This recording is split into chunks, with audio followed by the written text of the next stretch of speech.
The story revolves around a brave man who took it upon himself to eliminate the Führer of Nazi Germany, Adolf Hitler. The film opens with Georg Elser, the main character, placing a bundle of dynamite into a hole drilled into a wall. He takes meticulous care to set up the clock mechanism that will trigger the explosion, inspecting it thoroughly while his hands are smeared with blood. After pulling out a pocket watch to check the time, he secures the hole with a wooden board. Once he is satisfied with his setup, he makes a final check of his work.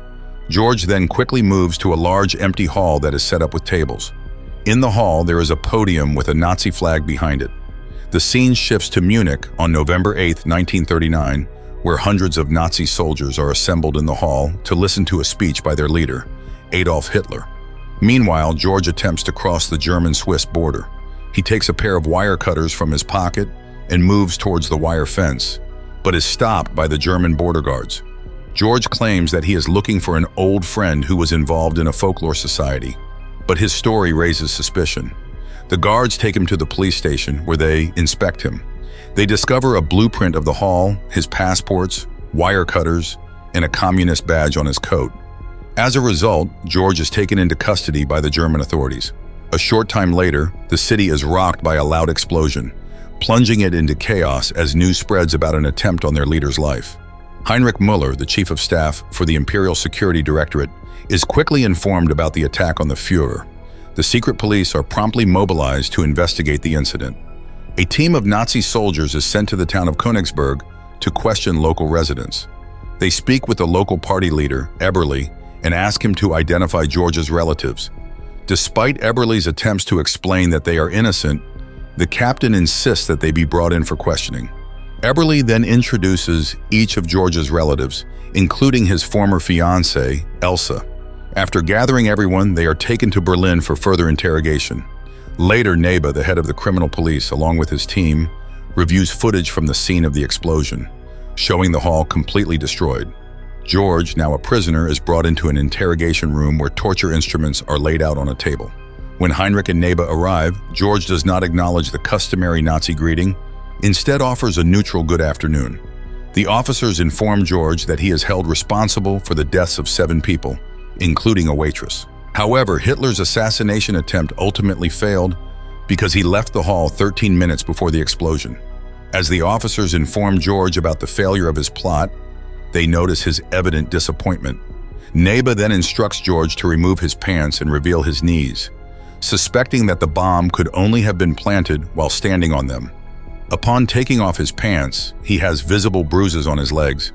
Despite this, Georg refuses to confess to his actions or answer the inspector's questions about the assassination attempt.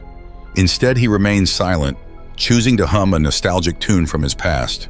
The scene then flashes back to Georg's younger days, where he is seen enjoying carefree moments. He has a girlfriend named Bruni, but their relationship lacks commitment. They happily spend time at a lake, playing and having fun with their friends on the shore. As the group sings and dances by the water, Bruni dances with another man to provoke jealousy in Georg. In response, Georg approaches a different woman and dances with her. Later, he also shares an intimate moment with this new girl. The next day, while Georg is working, he receives a letter from his father. The letter reveals that his father has sold 2 more pieces of their best land, which makes Georg extremely angry. He quickly returns to his hometown, Königsberg, where the locals greet him warmly. He notices that the streets are covered with Nazi propaganda posters. Upon arriving at his home, his mother welcomes him with a deep sense of relief. When he asks about his father, she sadly informs him that his father is inside the house, passed out drunk. As he goes inside, he is confronted with the unpleasant sight of his father unconscious on the couch, which leaves him feeling disgusted. The next morning, Georg helps his father chop the wood in the yard and feels disheartened when he sees his father begin to drink. They have a brief argument over this. Later, Georg is jolted back to reality when Heinrich punches him in the interrogation room. In the interrogation room, Georg is asked his name and date of birth multiple times, but he stubbornly stays silent. Other officers then drag him to his feet and strap him onto a metal spring bed, preparing to torture him. Despite the intense pain, Georg refuses to speak. He endures severe whipping and screams in agony. When this first round of torture fails to break him, he is subjected to more horrifying methods, including having red-hot needles placed under his fingernails. Even with these extreme measures, George remains silent. Eventually, he is thrown into a cell without revealing any information. After the intense interrogation, Neba and Heinrich return to their office to decide on their next steps. Neba argues that there is already enough evidence against George, but Heinrich insists that the leader requires a written confession. Heinrich proposes using threats to force George to sign the confession, while Neba prefers a gentler approach. He suggests bringing in George's relatives to persuade him to tell the truth. Later, George is brought back into the interrogation room with Neba and Heinrich. As Neba calls one of his relatives, George is transported back to his past, where he is playing a musical instrument with friends at a club. He notices a woman named Elsa, wearing a red skirt, entering the bar with her drunken husband. George sees how the husband mistreats her, so he deliberately stops the music, causing Elsa to leave the bar. George follows her outside and they share a dance while he hums. Inside the bar, Nazi supporters celebrate their victory and the defeat of the communists in the election. The working-class patrons extend their arms and cheer for the Nazis, anticipating a shift in history, leading to a fight between supporters of opposing parties breaking out in the bar. However, George refuses to join in the violence and stays outside with Elsa.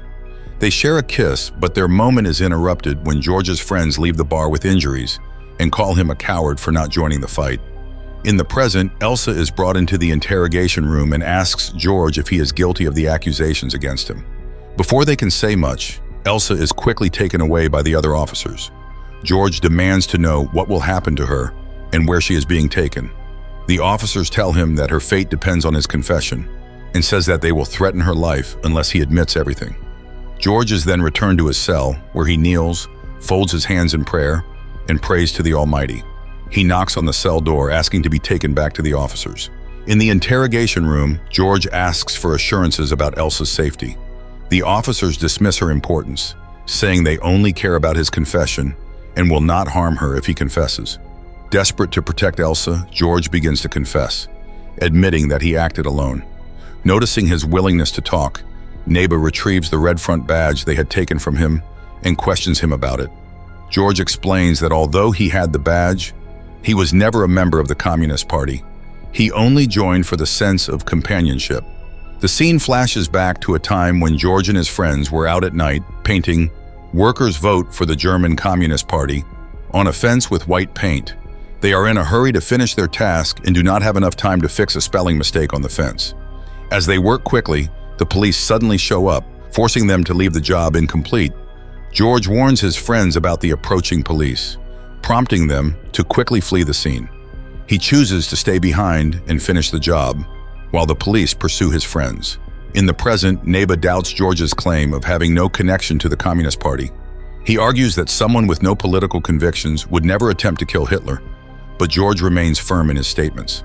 George then asks if he can write a brief letter to his fiancée and his mother, but the officers ignore his request and do not allow him to write. Next, Neba and Heinrich report George's statements to their supervisor, who is skeptical about George acting alone. He doubts that George could have built such a powerful bomb by himself and believes there must have been accomplices. The supervisor insists that the interrogation must continue to uncover any possible collaborators.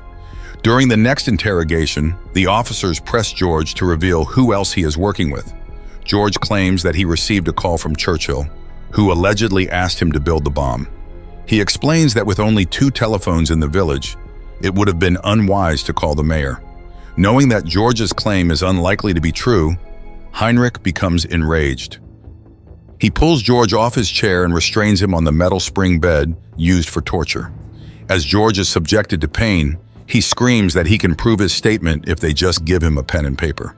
As George tries to draw his proof on a piece of paper, with blood dripping from his nose, he is taken back to his past memory. One evening, while he is at a bar with his friends, he notices fresh scratches on the face of Elsa's husband. The man boasts that he has taught Elsa a lesson, making it clear that she won't be able to speak up for a while. Hearing this, George exits the bar and rushes to Elsa's house and finds her in bed, covered with bruises all over her body. Elsa initially hesitates to see George in her condition, but when George insists on staying, they share an intimate moment together. As time goes by, George learns that they might be evicted from their home due to debts. He also discovers that many residents in town are struggling financially.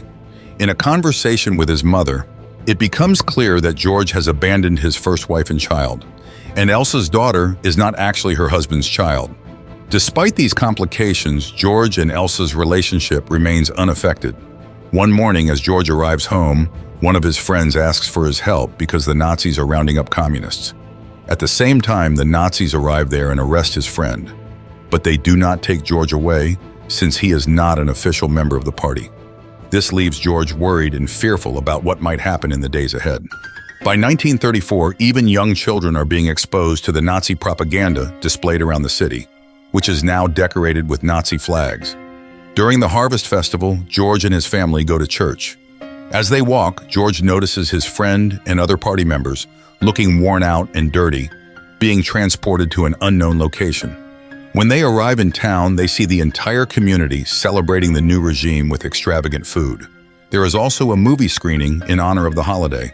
The leader of the party cell gives an enthusiastic speech about the bright future under Hitler's rule, and the crowd applauds eagerly.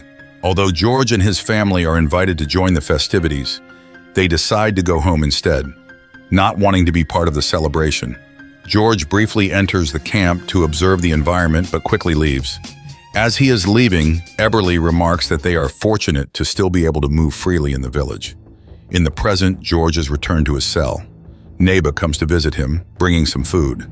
Neba questions George about the details of the bomb he built. George explains that he stole the gunpowder from his workplace and the dynamite from the quarry. Despite George's explanations, Neba remains skeptical that George acted alone. After Neba leaves, George is left alone in his small cell. The bright light and the confinement make him feel exhausted.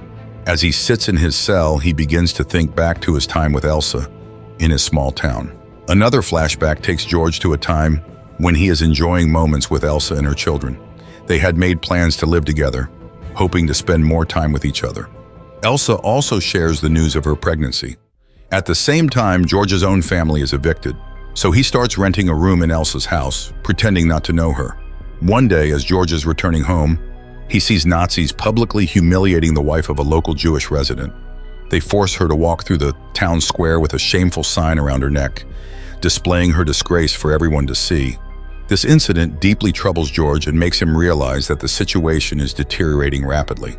A few days later, George receives an unexpected visit from a friend who has escaped from a concentration camp.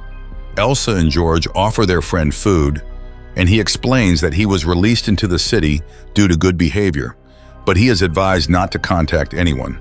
He shares his experiences of the suffering in the camp and informs them that the place he is working for is now hiring. Later, George starts working as a carpenter in a steel mill and reunites with his friend. He asks his friend about the secrets the Nazis are hiding, but his friend has no idea about it. George secretly listens to radio reports about the German army bombing a Spanish town. He also watches a broadcast of Hitler's speech and realizes that the country is heading towards war. The next day at work, George tells his friend Joseph about what he has discovered. George decides that Hitler must be stopped immediately before it is too late. He shares his plan to detonate the bomb in an attempt to halt the madness. Although Joseph has doubts about their ability to make a difference, George is resolute in his decision. One day, while George is working on a crib for Elsa's unborn baby, Elsa walks in and they start to kiss. However, Elsa's husband, who has seen them through the window, rushes inside and begins to attack Elsa. Upset by the ongoing abuse, George grabs a knife and threatens Elsa's husband, forcing him to leave. Afterwards, George tries to comfort her. He tells her that they need to leave and explains that with his new job and side work repairing furniture, they will have enough money. He mentions that there are affordable apartments in Heidenheim, but Elsa points out that those are only available to labor front workers. George reads about Hitler's traditional speech in the newspapers and realizes it will be held at the same pub where he used to hang out with his friends. He starts to develop an assassination plan. To prepare, George frequently visits the hall, carefully studying the layout and taking precise measurements to execute his plan. He moves to Munich and arrives at a brewery. He carefully inspects the interior of the room while hiding from the employees, planning to stay the night and continue his observations. Georg measures and records the dimensions of a column where he plans to place the bomb, ensuring it will be positioned accurately behind Hitler during his speech. In the present, Georg details the reasons and methods behind building the bomb. He describes the design and construction of the explosive device, showing that it was based on his own drawings. Experts, including those from outside the investigation, confirm that Georg constructed the bomb on his own. During another interrogation session with Neba and Heinrich, they expressed their surprise that a skilled craftsman like Georg would be involved in such activities. Georg explains his belief that Hitler is harmful to their country and that the people will suffer because of his actions. He argues that killing Hitler is necessary to prevent further war and bloodshed. Heinrich responds by saying that discussing humanism is irrelevant since another injured man from his explosion has died during the night. After hearing Georg's final statements, Neba instructs the transcriber to document his confession. The officers then leave the room with the written transcript. Seizing the opportunity while the room is empty, Georg asks the transcriber to send a brief letter to his family and to Elsa, simply reassuring them that he is doing well. She then hands over a photo of Elsa from the file and requests that it be kept hidden. Back in his cell, Georg looks at Elsa's photo and reflects on his past. In his past, Georg finds out that Elsa has given birth to a baby boy while he is hiding in the bushes, focused on his assassination plan. When Elsa's husband goes out to celebrate, Georg sneaks into their house to see her, but quickly leaves, claiming he needs to get back to work. He then heads to a large open area where he tests his plan. Specifically, he experiments with an improvised explosive device, and the test is successful. In the present, as Georg and the officers are about to take a crime scene photo, their supervisor storms in, furious over the report claiming that Hitler is harmful to Germany and must be killed. In his anger, he bangs Georg's face on the table several times, insisting on knowing who ordered the assassination. The supervisor then tells Heinrich and Neba to do whatever it takes to find out who is behind Georg. Following this, Georg is taken to a room where scientists use drugs to force him to talk. Under the influence of the medication, Georg recalls a painful memory, the death of Elsa's newborn baby, which caused tension between them. One morning, Georg packs his belongings and leaves the attic. Before he goes, he assures Elsa that he will return to marry her and move with her and their children to Switzerland once his plans succeed, which he says he cannot reveal to her. Under the influence of the drugs, Georg has a change of heart. He decides that he wants to make amends with the German people through his work. He realizes that if his assassination attempt had been successful, it would have meant he was on the right path. Since the attempt failed, he believes this is a sign that he needs to follow a different path. Georg then signs a confession, accepting that his actions were misguided and expressing his desire to atone for his mistakes. In 1945, 5 years later, Neba is dragged into a private room and accused of plotting another assassination attempt against Hitler. After his crimes are announced, Neba is sentenced to death and executed by hanging in the concentration camp where he has been imprisoned for the past 5 years. Georg hears about Neba's execution from one of the guards. The news makes him realize that his own execution is imminent, and he anxiously waits for his turn. Concerned about how he will meet his end, Georg inquires about the quickest method of execution, whether by gas, hanging, or firing squad. However, the guard does not respond to his question. Later that evening, the guard informs Georg that the Americans have bombed Dresden. Soon after, more soldiers arrive and take Georg away. Heinrich orders Georg's execution, intending to disguise it as an accidental casualty of the bombing, ensuring that only a few selected personnel are aware of the true situation. The guards then line Georg up against a wall and shoot him in the back of the head, keeping his courageous actions concealed. A few days later, on April 29, 1945, the camp where Georg was imprisoned was finally liberated. It took Germany decades to acknowledge Georg as a resistance fighter. Meanwhile, Elsa remarried twice after their separation, but she never truly moved on from the love of her life, Georg. Despite her new beginnings, Georg's memory remained a constant presence in her heart.